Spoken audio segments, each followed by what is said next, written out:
Okay.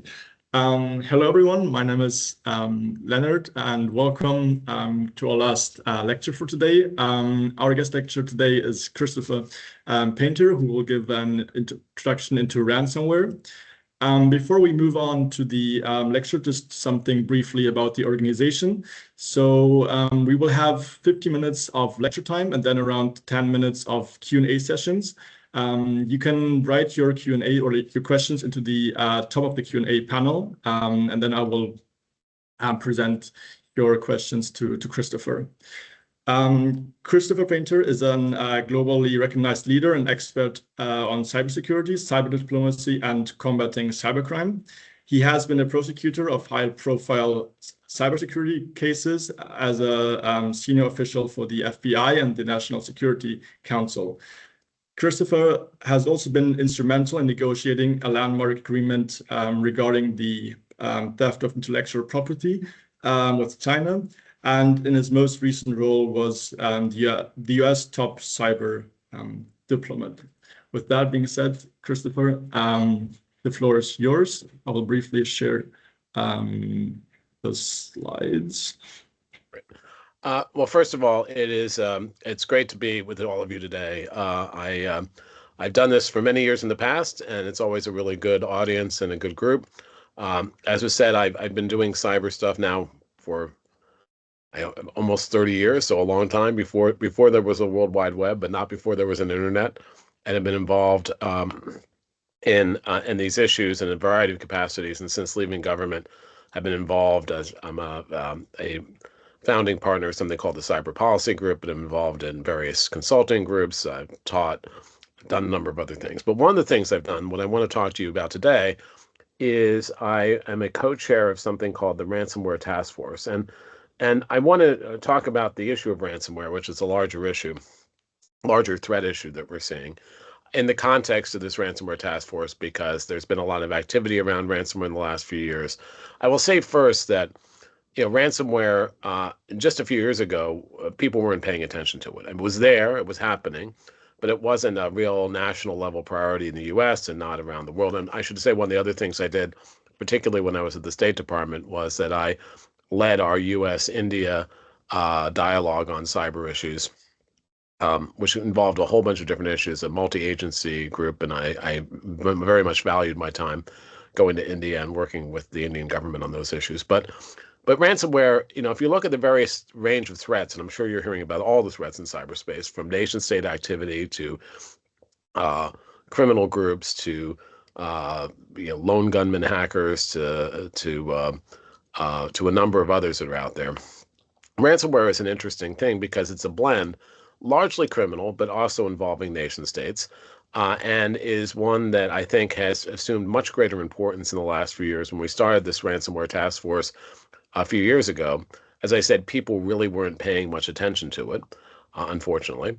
But now it has become much more of a national issue. And the reason I think for that, and we'll get more into this, is that unlike some things you read about in the news, like the theft of information from companies or from governments, whether it be espionage or industrial espionage, or a lot of the other activities you see, a lot of companies don't really see that, and end users don't see that happening. It doesn't impact them right away. Where ransomware is by its nature disruptive. And so companies care about it, governments care about it, and ordinary citizens care about it too. So let me go to the next slide. So the basic agenda today is I'll talk about the background and approach. I'll talk about this Ransomware Task Force. I'll say what it means in a larger context. So first, let me talk about ransomware and why it's so prevalent. And you can see really it affects every country. The U.S. heavily, as many crimes sadly do, is hit by ransomware at a great degree. But as you see from the green shading, it's really every country around the world, every country that has any kind of connectivity, including obviously India and others. And they're a way for criminals to turn cybersecurity vulnerabilities, so vulnerabilities in the systems, into profit for themselves. And they're very profitable. There's an old saying that criminals go where the money is. That's why there were bank robberies, because that's where the money was. And money is clearly available in ransomware in a way that it hasn't been in other kinds of cyber-enabled crimes. And it's often, unfortunately, easy pickings for the criminals. And these crimes are by their nature transnational. I mean, really every cybercrime is transnational, but certainly we see this with ransomware, where the ransomware groups, even within the groups themselves, they can be distributed among several different countries. They can be operating from countries that allow them to be safe havens. Unfortunately, there are a few like Russia, which has many ransomware groups, but is somewhat protective, either deliberately or not, of them, and that causes some issues. So this map, and it's been updated since then, ransomware really hasn't gone away, it's just grown. Go to the next slide. So I want to give you some statistics, and these are always changing, but I think the one of the things that I think is generally understood is that despite all the effort we've had recently to try to curb ransomware continues to be on the rise. And I think that stems from the fact it does generate income from the criminals. It is something where there's so many vulnerabilities and systems out there. As much as we've talked about cyber hygiene and protecting systems for years now, we haven't done a great job. We haven't done a great job in the US, haven't done a great job in India, haven't done a great job in the Netherlands. We're still behind the curve very much on this.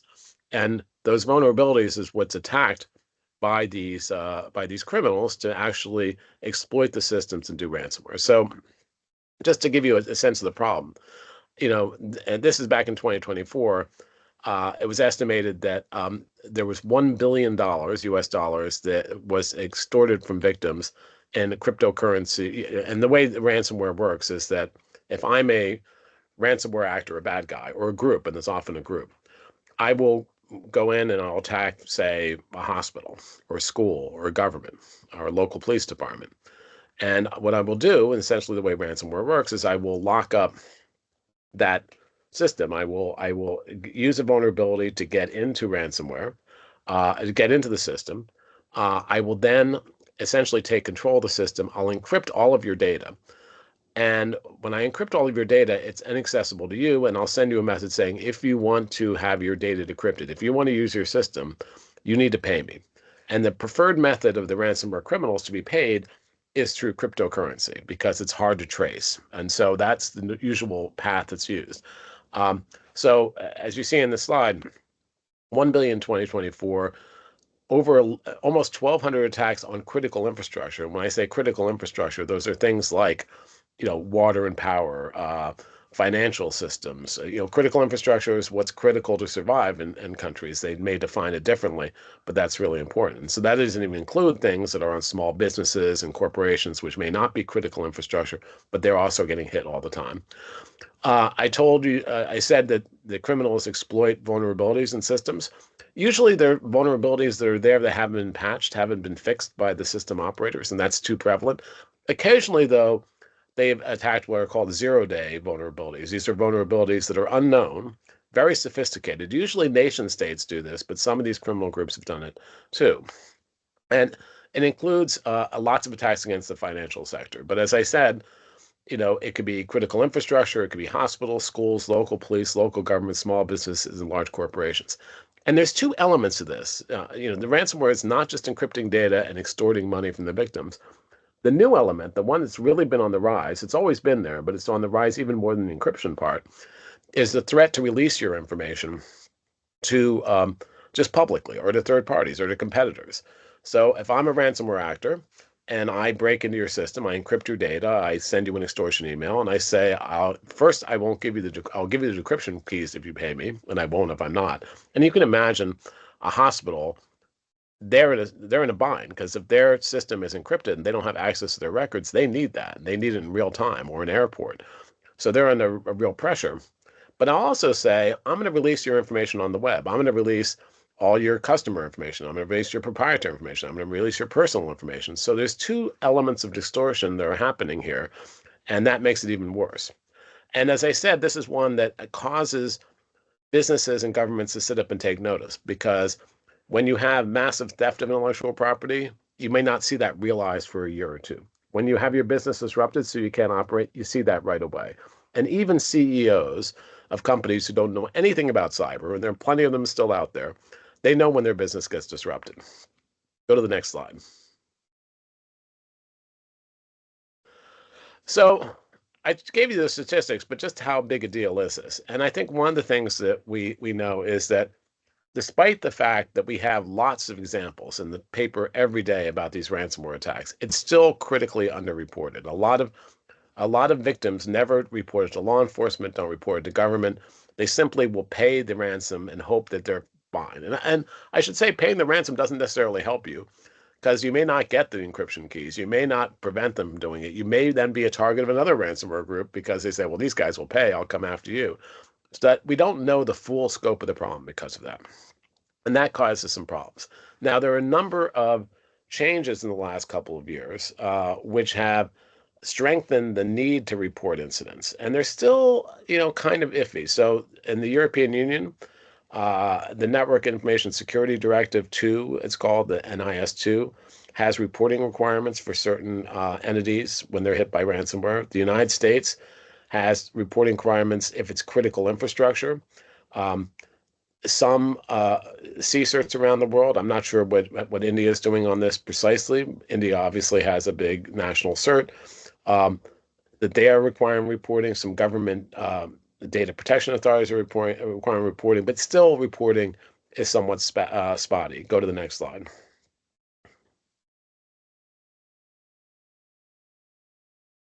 Next slide. Oh, there it is. Okay. So against all this, when we saw this issue, and it wasn't getting the priority, this is about 4 years ago that it was happening. I mean, there's a lot of focus in countries on nation state, Russia, China, other attacks, which are serious, obviously. A lot of focus on theft of intellectual property, but not a lot of focus on ransomware, partly because it was seen as criminal and more low level. But as I said, it's becoming much more prevalent and much more disruptive. So the ransomware task force was formed, which I think, sure we have we might have missed a slide. So go back one slide. Yeah, there it is. So a ransomware task force was formed. And the ransomware task force was mostly US, but some international components. And it was 60 experts, some prior governments, some people who do cyber insurance, some people who are involved in investigative law enforcement agencies, a real multi-stakeholder approach to this, and a range of different expertise and folks who understood this. So that was good. And we had everything from incident responders and threat intelligence groups to international law enforcement to corporations involved in this issue, a real range of players. Go to the next slide. And we came together, it was voluntarily, we came together with the idea that we really need to do something. We need to highlight this problem and say why it's important. And so we created a framework. Sometimes you write these big reports and they become shelfware. So you write a big report, it goes on the shelf, no one reads it, and it doesn't have the impact. And we were like, well, we don't want that to happen. And so we created a substantive document with lots of recommendations that were really tangible, concrete recommendations of how to deal with this. So we broke it into 4 categories. And I said I was one of the co-chairs. There were several of us who were co-chairs of this. One is, how do you deter ransomware attacks if you can deter them? 2 is, how do you disrupt the ransomware business model? I talked about the business model where they use cryptocurrency, they use this method.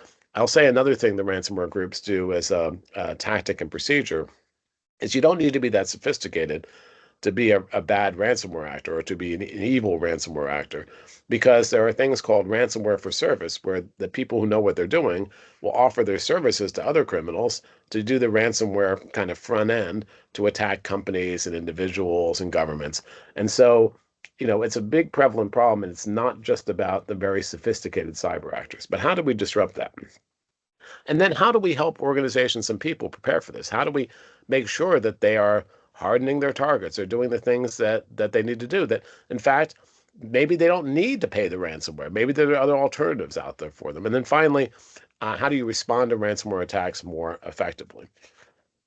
Okay, so let's go through those a little bit. And as I said, this group came together to write this report and focus on those 4 things to raise awareness around this. So on deter, and I won't go through all the various actions, obviously there are many of them, but on deter, the idea was to, we thought you need to establish in the US and other countries too, an interagency working group for ransomware. So too often, and I know this happens in India too, it certainly happens almost everywhere I know in the world, governments end up being fairly stovepiped about this. And they don't necessarily talk to each other. And you have the investigative agencies and you have the computer security agencies, and this is really you have the commerce agencies. This is really a whole of government problem, and not just whole of government, but bringing in the private sectors too.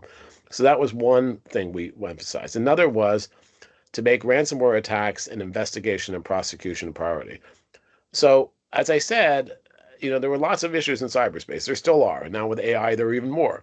Um, and there wasn't a lot of focus, as I said, on ransomware. But if you're going to really tackle this problem, you need to take it seriously. You need to make it a real, no kidding priority. Even though there are other priorities, to be sure, this is one that you really need to focus on. So that was another recommendation. And there's been a lot of, as we'll get into later on, I think there's been a lot of change in that area. Go to the next slide.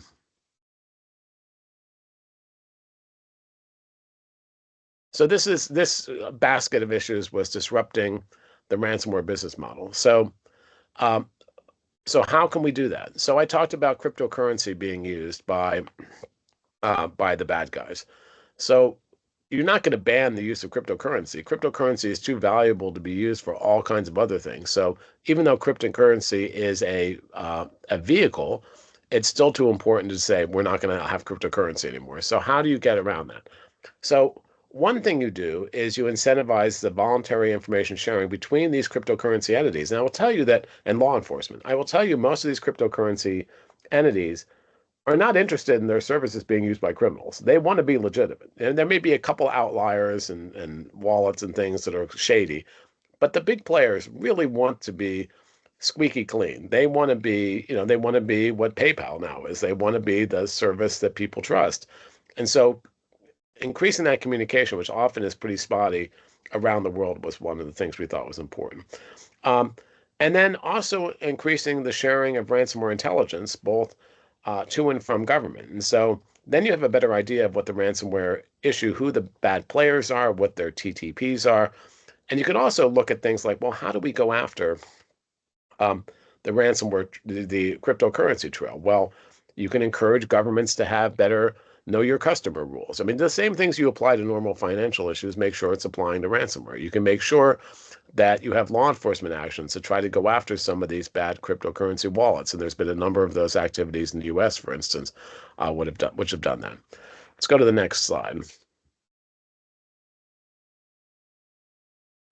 And obviously, it's great to go after the ransomware groups. It's great to prioritize this, but at the same time, you need to help organizations prepare. I should say one more thing on the deter part of this, the first bucket. I mean, one of the issues, and I mentioned this, is unfortunately a number of ransomware groups operate pretty much with a free hand. And there are two reasons for that. Either the country they operate from doesn't have the capability to actually help. They want to help, but they don't have the tools, the capability, the capacity building.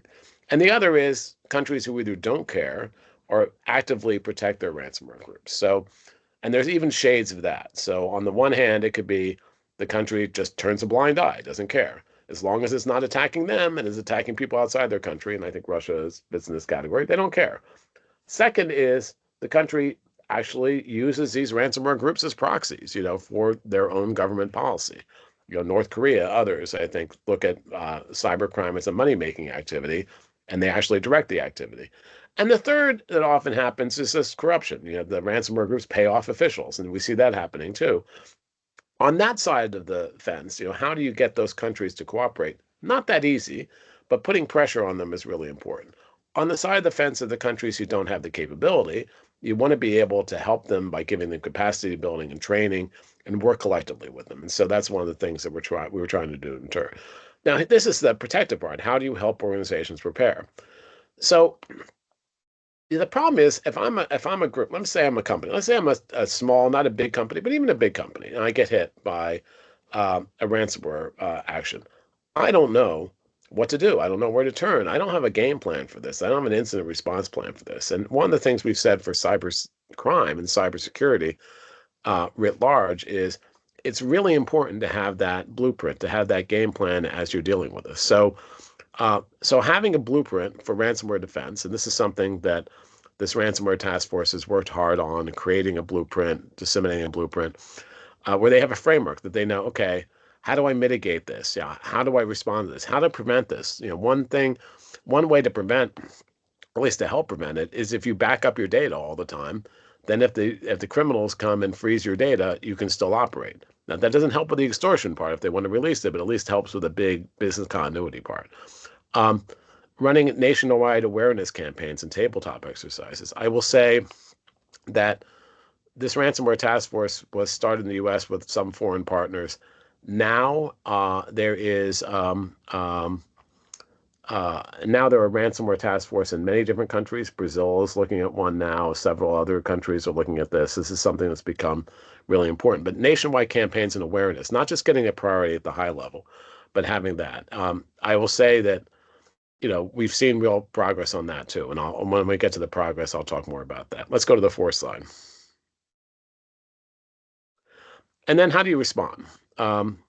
So creating ransomware emergency response authorities, actually having the ability to go after these groups. And then reporting, I told you reporting didn't happen very well. So how do we make sure we have some visibility into this problem so that we can address it? We can't really attack a problem if we don't know it's happening. And so, as I mentioned, there's some now requirements in Europe and other places for reporting, but it's still very patchy. But you need those things to be able to go after it. So let's go to the next slide. I don't know what's going there. Okay, hold on. Make sure I had the right slide there. Okay, so let's go back one. Okay, let's go. Okay, so go forward one. Okay, so the sorry. So every year since we issued this report now 4 years ago, and the interesting thing is, as I said, that we were all a little bit concerned that we would issue this report and there would be simply no real response, that it would just be another report that another group of experts had did. But in a way, we were lucky. In an odd way, we were lucky because we had the report come out. It was launched by the then, helped launched by the then Secretary of Homeland Security in the U.S. It got some attention because it was trying to get attention. It had, as I mentioned, it had 40, overall, it had like 45 concrete recommendations. I gave you a few of them, but very detailed recommendations for governments and businesses and others to deal with this. So not just hey, we need to do something about this, but something that was much more concrete. And so we've been tracking the 48 specific recommendations that were made in the original report. And we do that every year, and we do that even during the year, and we make sure that something's happening. And we frankly put pressure on governments and others to do this. Because one thing that is important, not just in ransomware, but other areas too, is that these are not one-offs. You simply can't say, oh, we're going to take this problem serious for the next 6 months, and we're going to solve it, and we'll be all done. It doesn't work that way. You've got to have really sustained attention at a high level. You need to make it a sustained priority at a high level. And that is hard for governments to do, any government to do, to have that long view and have the sustained view and keep the pressure on. But I think we've seen that. I think one of the things that I'm very happy about is that it hasn't gone away as an issue. Yes, there are new issues. Yes, there's AI. Yes, there's other kinds of like intrusions into telecommunication networks and pre-positioning on critical infrastructure. They're all major concerns, but ransomware and the focus on ransomware hasn't gone away. And some of the progress, when I talk about this being more of a priority. So, for example, as I said, when we issued our report, there was a big cyber incident called Colonial Pipelines. And what happened was, right in about a month period, 3 major ransomware attacks happened. One was Colonial Pipelines that shut down essentially the gas distribution system to a lot of the East Coast in the U.S. There were people waiting in line for gas. They couldn't get gas. And nothing makes something more of a pocketbook, a personal issue, than having to wait in line for gas. And it made it a political issue too. It made it more of a political priority. So that was, I think, significant. Then the Irish healthcare system was crippled by ransomware at the same time. Again, a big issue. And then there was another ransomware event in Europe that all kind of conspired together to say, oh, a meat packing plant in Europe, and then another one in the U.S. So if you can't get you can't get your lunch, you can't get your healthcare, and you can't get your gas, it suddenly makes this is a big issue, and it made it such a big issue that in a very short time, that when Biden was president, he was scheduled to meet with Vladimir Putin in Geneva. And the number one issue, and this was inconceivable really the year before, the number one issue was ransomware, that he raised ransomware with Putin because a lot of these groups operated from Russia and operated seemingly without much interference from Russia. And he said, look, this is a big deal. He didn't say that Russia was involved, but he said, we need your help on this. And all of us, every country should not have their critical infrastructure, the critical infrastructure is really critical again, being attacked by these ransomware groups, and you need to do something about it. It's a priority for me. And we did see a little progress before the invasion of Ukraine kind of stopped all that progress there. But it became a big deal. You had other leaders around the world starting to talk about ransomware. It was talked about in the G7. It was talked about in the G20. Again, unprecedented for a cyber issue to get that level of attention. I thought that was really critically important. So you had this catapulted to a national priority issue and an international priority issue, and that then led to a number of different task force being created, around the world. It led to a focus in the U.S. There was something in the U.S. in particular called the Counter Ransomware Initiative. It started in the U.S. It started in the White House in the U.S. as an initiative. It had initially about 30 countries from all over the world who were focused on ransomware. And now it has, and it's still going, and I go back to my point that this is not something you can simply set and forget and say, okay, we looked at this or we're done.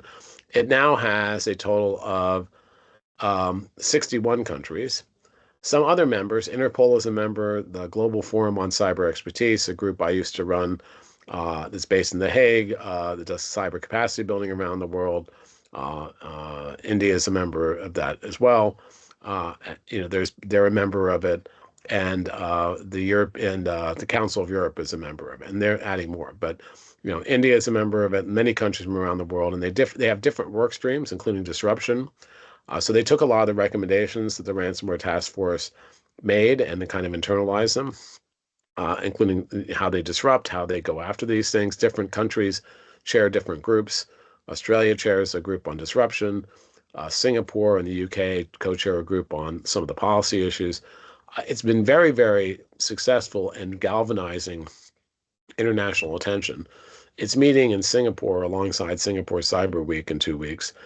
So it continues to go and it continues to make progress. So that's kept the heat on. I think that's important. So that's one area, I think, of improvement. You've also seen a number of countries begin to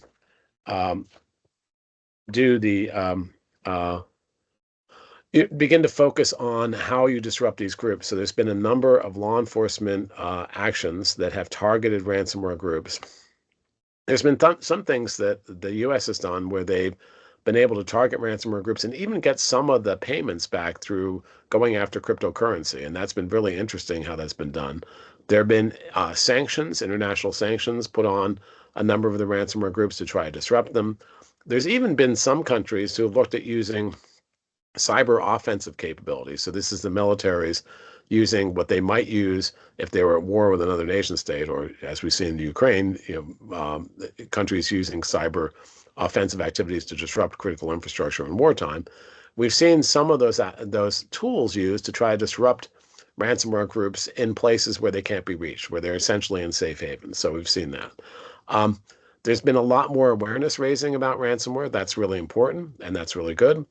There's been a lot more, task forces created about this that include the private sector, which is also really important. There's still a long way to go.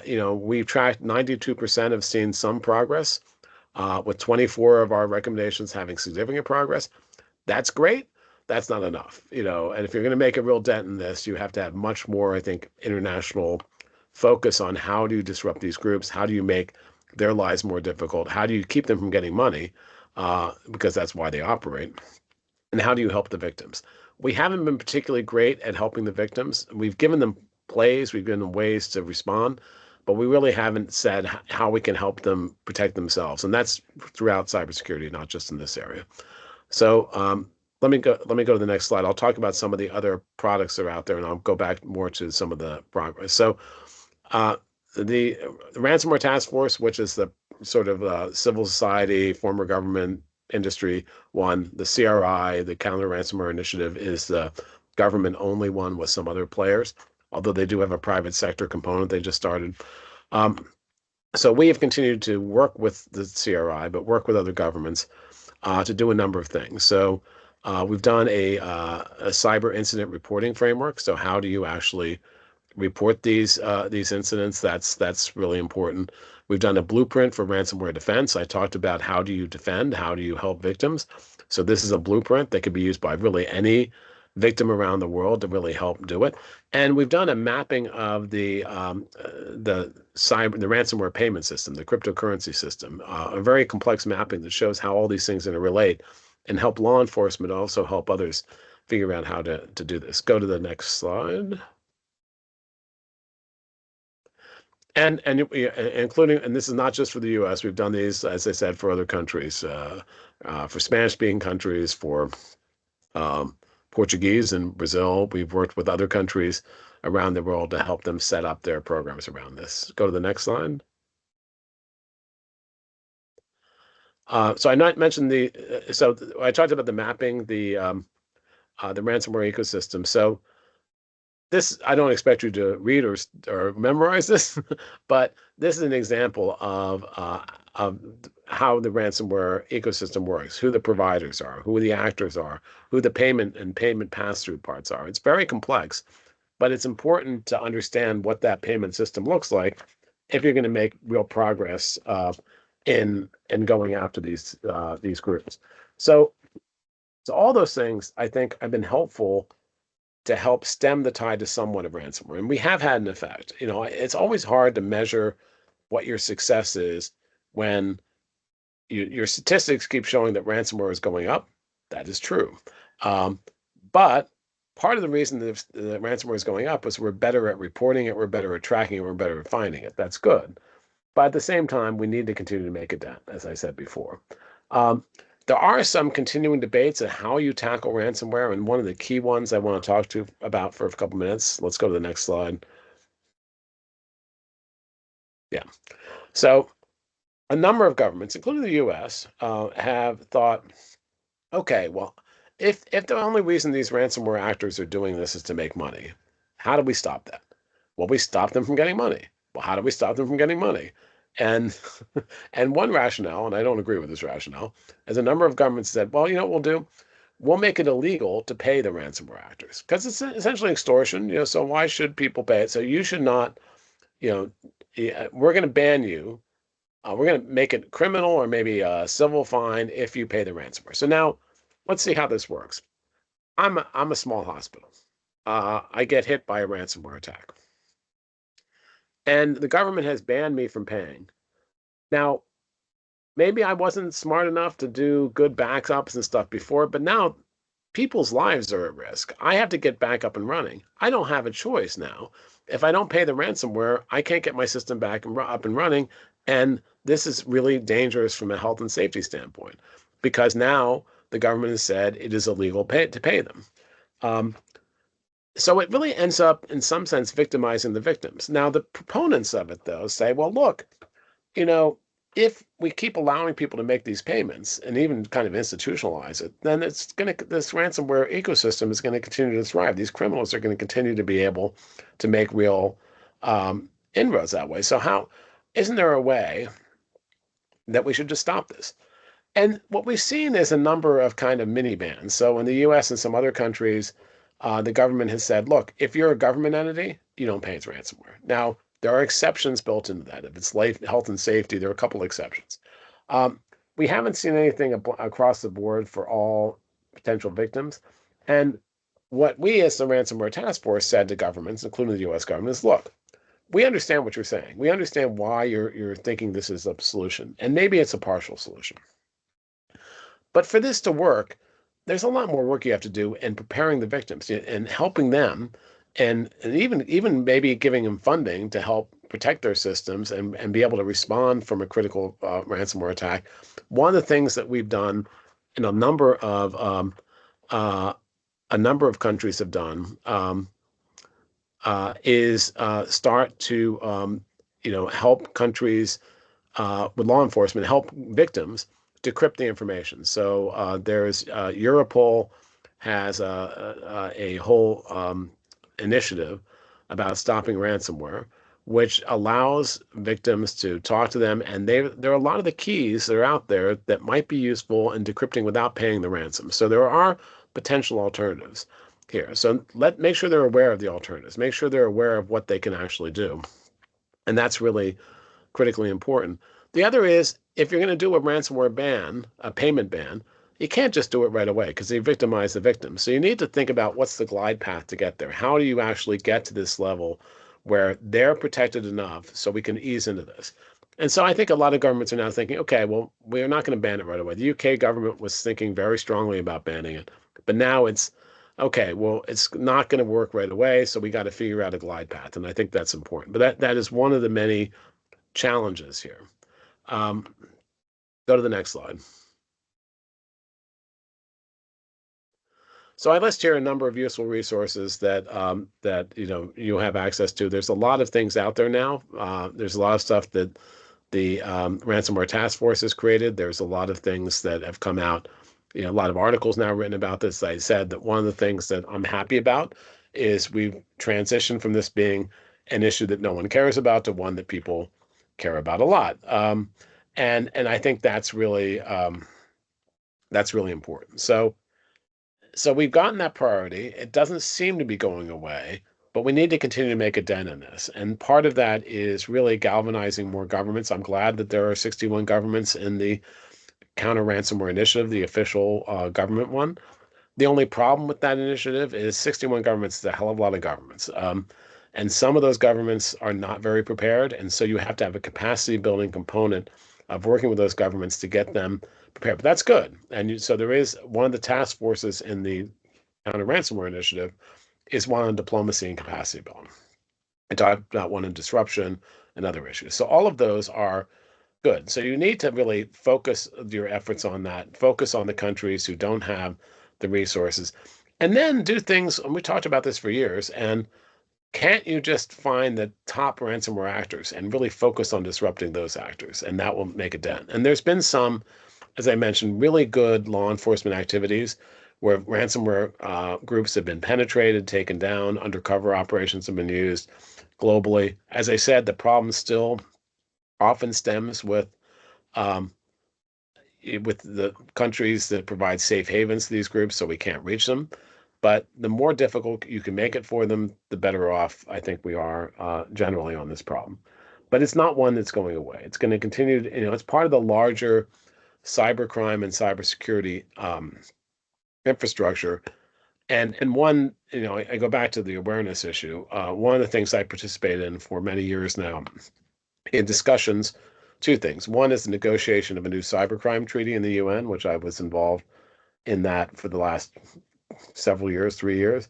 And the other is something called the Open-Ended Working Group on, it's a long title, but it's basically on cyber security in the UN.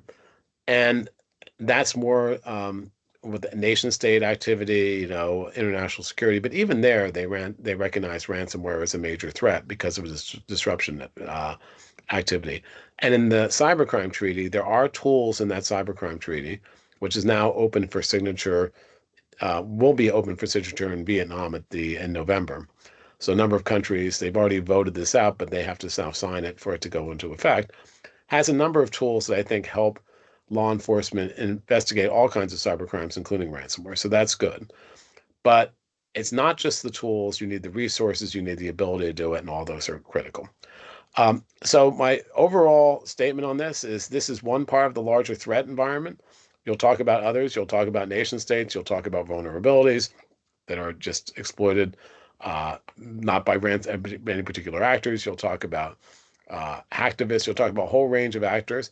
But ransomware, I think, is really assumed a special place because of its disruptive nature, because of its high visibility, and one that I think, if I had to pick a silver lining, my silver lining is that people are paying attention. And I've been doing cyber issues for a long, long time. And I'd say that the problem was often we would say cyber is important. And you go to like very senior decision makers, whether they be, ministers or CEOs, and they're like, I don't understand you. It's a technical issue. Go away from me. But they when they see it as a disruption issue, then it becomes clear to them and it makes cyber writ large more of a priority. So we're not fighting that battle as much anymore, that now people are resourcing it more. People are taking it seriously around the world. Not enough resources, not enough attention, but it's at least, I think, something that we're seeing. So with that, let me, I'm sure there's many other things I can say, but with that, let me um, um, pause there or stop there and open it up for any questions that folks have. And I hope there are a number of questions. So how do I access those questions? You said you were going to put them.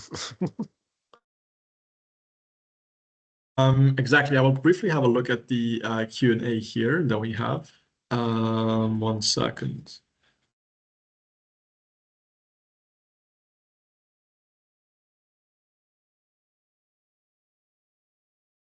Okay, one of the questions that we have is that that there was like the WannaCry ransomware attack in 2017, and one of the users pointed out the fact that Windows apparently was not very good at protecting its systems against ransomware, and the question is why is that the case, and why is Bitcoin or like other cryptocurrencies the only way for to pay for ransomware actually?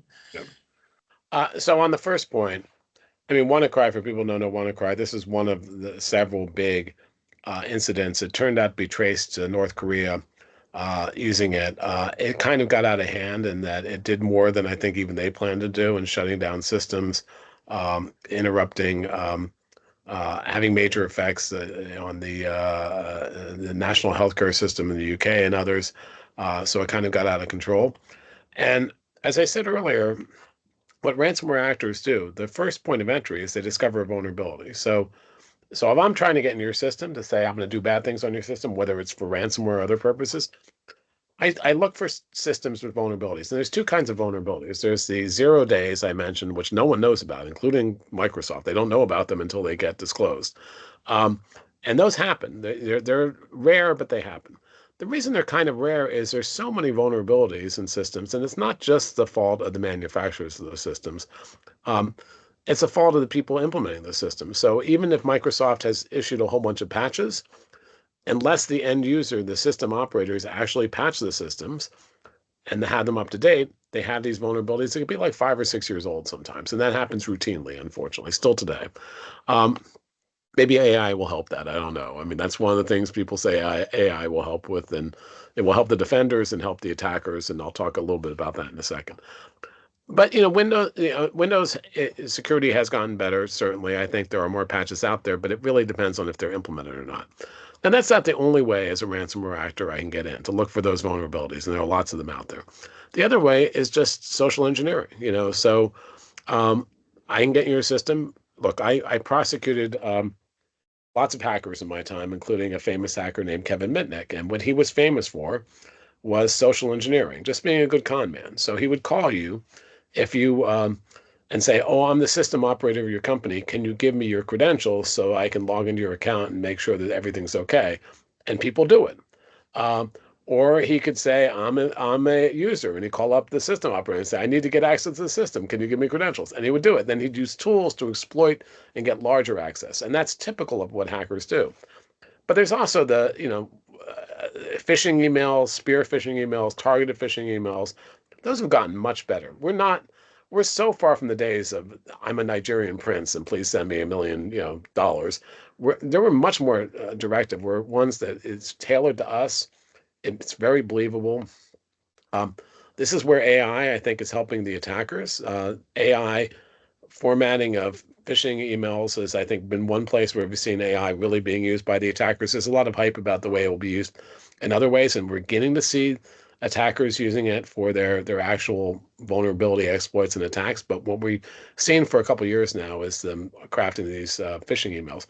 So you could have the best security in the world. You could have a hardened system, and if your user falls from a phishing email and then opens the attachment and then it starts a malware program, that's another way they get in. Not just ransomware actors, but anyone. But once the ransomware actor's in, then they use encryption to lock down your system. Then they steal the information to extort you later on. So we're still seeing it despite activities. And yes, you're right. We need to do more to harden the systems. Absolutely. We need to. That's not just for ransomware; it's for other things. The issue on it's not the only way. Bitcoin and other cryptocurrencies are not the only way to pay for it, but it's become the favorite way of the ransomware actors. And as I said, these ransomware actors range from lone gunmen to these very criminal, big organized criminal groups who divide responsibilities, who operate transnationally.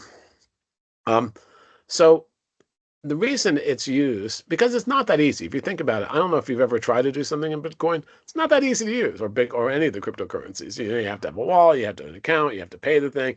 It doesn't always go through right. So it's hard for the victims and it's hard for the ransomware actors to do this, but they do it because it's the best way to hide their trail. Yes, cryptocurrencies, there's a ledger where you can, every transaction is recorded, but where it goes and what wallets it goes to and how it gets there, there's a lot of laundering that's done of these that makes it much harder to trace.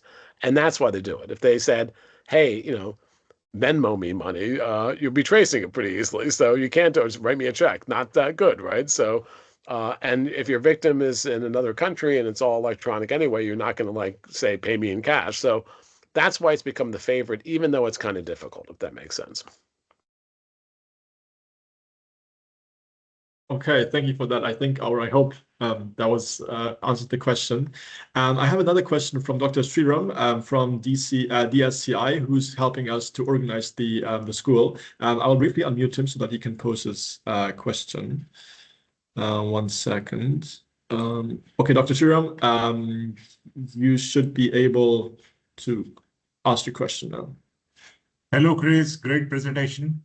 Hey, and very nice to see all those reports that you produced and the great work you're doing, and with an excellent background. So my question has to do with the sophistication that ransomware attacks have now embedded in them. Like, for example, could you comment on these double extortion, triple extortion kind of ransomwares, and how do we prevent them? I mean, successive waves, okay, cascading attacks. Yeah. I mean, it's really difficult because look, these criminals are smart. I've known this when I was a prosecutor, especially doing cybercrime cases. Yeah, we're getting better at preventing them. Yeah, we're getting better at finding these guys, but their criminals are not sitting still either, especially these transnational criminal groups. They're very sophisticated in figuring out new ways to change their attack vectors, to make it harder to get them, to launder the currency or the cryptocurrency through different wallets, to move to a more extortion scheme of releasing information, which has really been the focus in a lot of the stuff in the last year. And it just creates a lot of need for agility on the part of law enforcement in countries and going after it.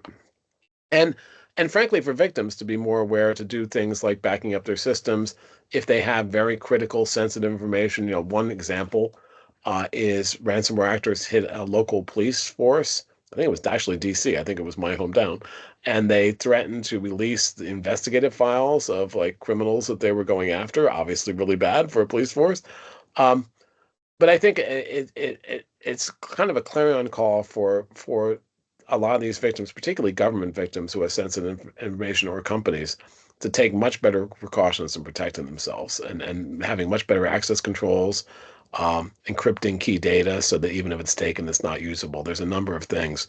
And I know your organization has been doing this in India for a while. So, I think it's an ongoing struggle, as we've all seen, but there's no easy answer to it. Thank you. Sure.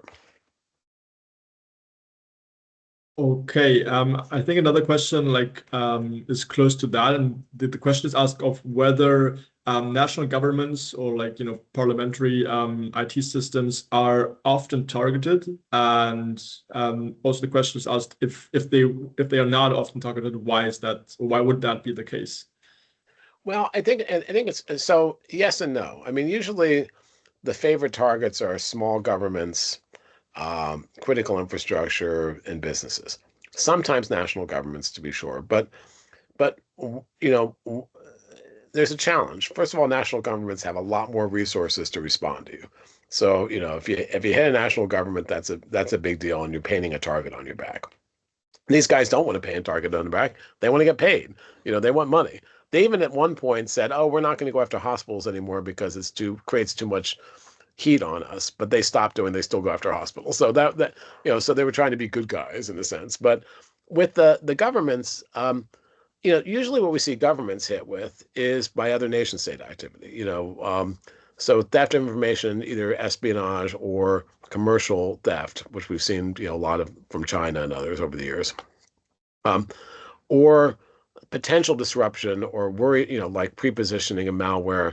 So if there is a war or a conflict, that the other government can hold the other government at risk, do things to them. So that was like the Volt Typhoon and Salt Typhoon intrusion sets that we talked about. One was more for surveillance, one was more for disruption.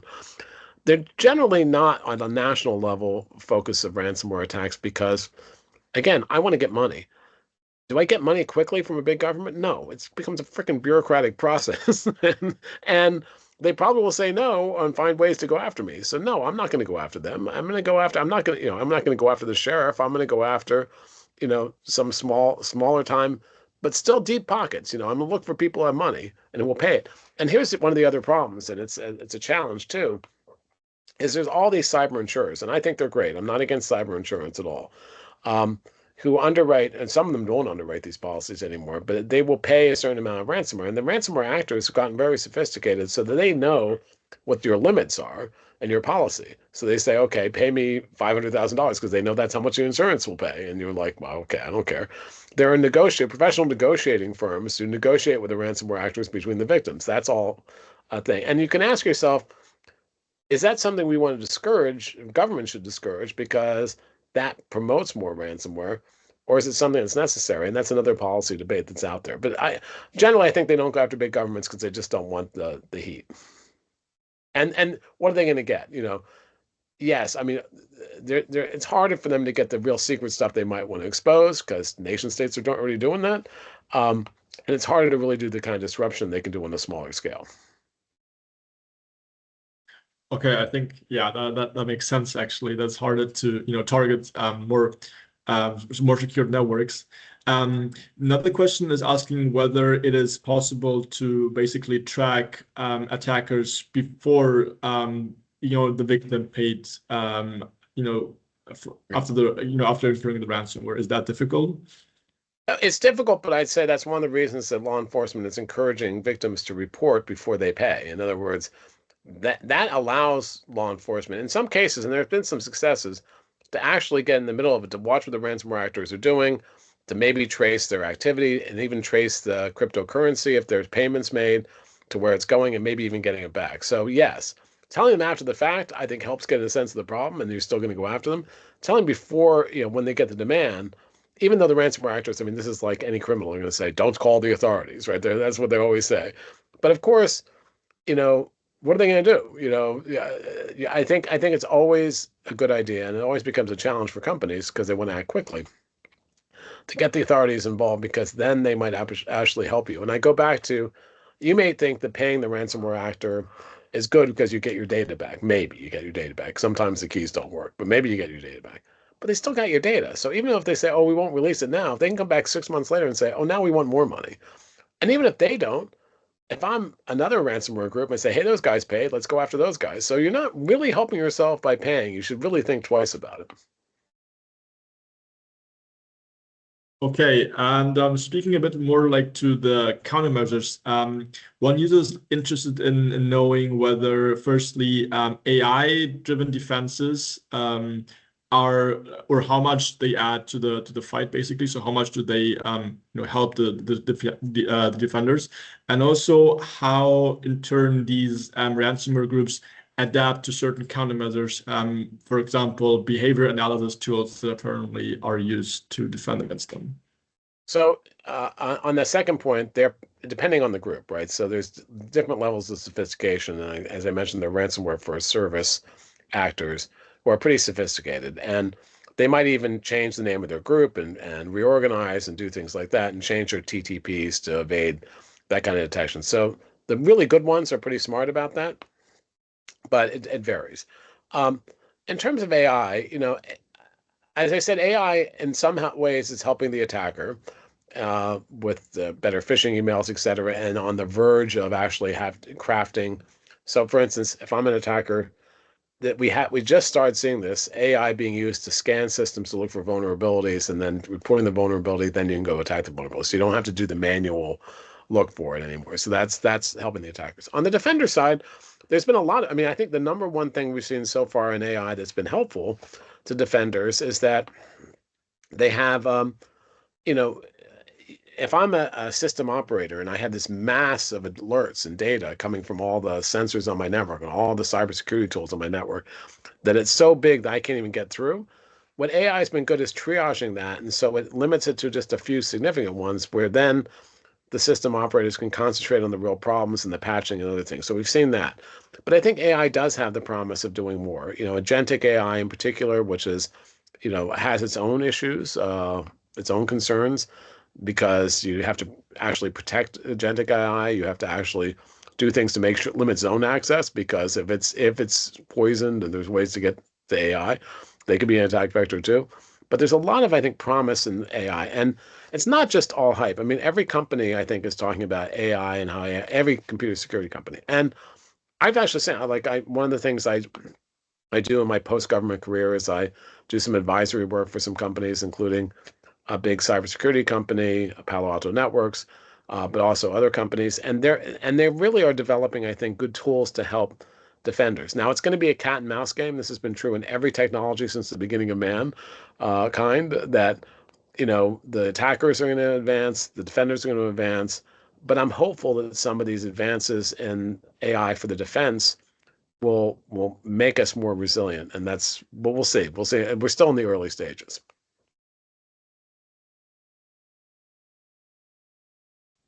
Okay. Okay. So then another user was asking whether it is possible to create like defensive environments that change and advance. Create what environments? I'm sorry, say that again. Of environments that change that are sort of susceptible to the change of the attacker. So I guess like that they're like attackers change the way how they approach a target. So is there a way to organically probably grow with them? I mean, that's one of the things that not just AI, but other machine learning tools can do, is well, there's two things they can do. They can alter it so it's harder for them to take advantage of it. That's one. But the other one that I think is interesting is really creating sandboxes, creating honey pots. So, this is not new, but I think AI enables this as well. So you create systems where the attackers break in, and it's not really your system. And you can watch them, you can like bait them, you can promise them things, you can trace them. So we're seeing more law enforcement and companies doing that too. Okay. And another question is more about on what sort of actions would you like to have advised but did not make in your report on the RTF? I think everything I wanted to advise. I mean, we had 48 recommendations, so we were not we didn't spare on the recommendations. What I'd like to see is more progress around specifically helping the victims. That's where I think there needs to be more focus. I'm happy with a lot of things they've done so far. I'm happy with the attention, but we've got to help the victims as well. And you have to find a way to involve the private sector and civil society in these government organizations. The CRI is great. It has now a component to deal with industry, but it's still very new. But you can't make progress just as governments alone. Industry has, and that's why I found the task force. I was a former government guy, but without all the the industry and people who were involved in that task force, there were a lot of things I just didn't know, and it was helpful for us to come up with recommendations. Chris, that question came from me actually. Okay. We know each other, and I thought Yep. that because you also advised against some activities, I also thought you might have some activities that didn't make it to the report. But anyway, good to. Well, I'd say the one thing, there was an extended debate. The one thing we couldn't agree on as a group, because we had different perspectives, but we ended up coming up with a consensus. The one thing we could not agree on was the issue I raised, banning ransomware payments. Because about half of us like, yes, we should do this. And the other half was like, no, we can't do that. But we talked it out among ourselves and we came to the conclusion, yeah, we're not saying we shouldn't do that ever, but we need a glide path to get there. And I think everyone was comfortable with that. But that was the biggest flashpoint where we just didn't have any agreement. That, you know, like I was originally like, ban the things, you know, screw it, ban these things. Why should we be paying extortion? But people prevailed on me and said what those effects would be in the short term. I said, okay, I get it. Yeah, Chris, I had one point to make that Sure. Increasingly there are some very interesting, good technologies coming out which will prevent ransomware. For example, there's a startup we've seen in which inside the hardware, that means as the CPU, at the CPU level, as they're processing the instructions, they will see that is there any foul play? That means, is this trying to encrypt many drives or do something out of the way? Okay, and then it will trap or catch it there only. So this will be a new, that means that we another chip in your laptop or somewhere else in the server or so, one extra additional chip that may increase the cost by some $15, $20, whatever it is. But then it will make the hardware, the system ransomware proof because it traps it at the CPU instruction level itself. Have you heard of any more interesting technologies? Yeah. I've heard of that. I've heard of things like that. I'm really interested in how it will work. It doesn't stop, of course, the theft of data, right? So it stops one element of the ransomware. So you can't encrypt the information, but you can still steal it, and then extort them with the information. So that aspect of ransomware doesn't stop. I'm always a little skeptical on adding a new chip, and the only reason I say that is I don't know if you remember, like maybe 15 or 20 years ago, there was the idea of putting a security chip and the Intel boxes at the time was going to be a separate chip that was an authentication chip. And they were all gung-ho about it because they said this is going to help security. But then what happened is there were a lot of privacy issues, there were a lot of other issues people were concerned about. So, we'll see. And then the other thing is if it's not mandated as a chip, yeah, some people will buy it and say, oh, that's great security. But I think what we sadly find out is people are not willing to spend money for security. So even if it's like $20 and it's passed on to the consumer, it's like $40 or something. I don't know. I mean, I'd like to see it taken out. So I'm hopeful, and that you can do some of that in software too. So I'm hopeful technologies like that will evolve. I am, but we'll see. I'm not. And I'm be very interested in how it evolves. So if you have information on that, I'd love to take a look at it. So I think it's really interesting. Thank you.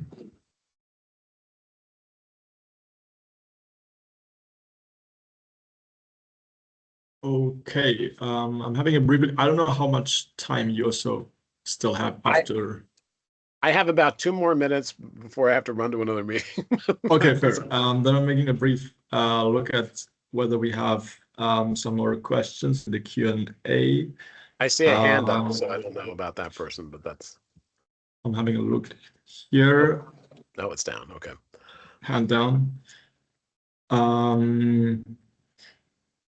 I would maybe suggest to wrap up because it's just 1 minute still, and you have to go to another meeting. So yeah, I mean, just to wrap up, look, I mean, thank you guys for attending. It's a very interesting area. It's part of a larger. You'll get a much larger set of like the issues in cyberspace, which I know many of because I've been playing in that field for a long time. And thanks to IDCSS for organizing this and on the Indian side too. So happy to follow up at later times, but really appreciate your attention and really liked your questions. And with that, I'm going to bid you adieu and wish you luck in the rest of the sessions that you have in the program. Thank you, Chris, and see you soon in Paris. Yep, in Paris. Dubai Thank first, you. then. Okay. All right. Good Bye-bye. again. All right. Bye. Thank you so much.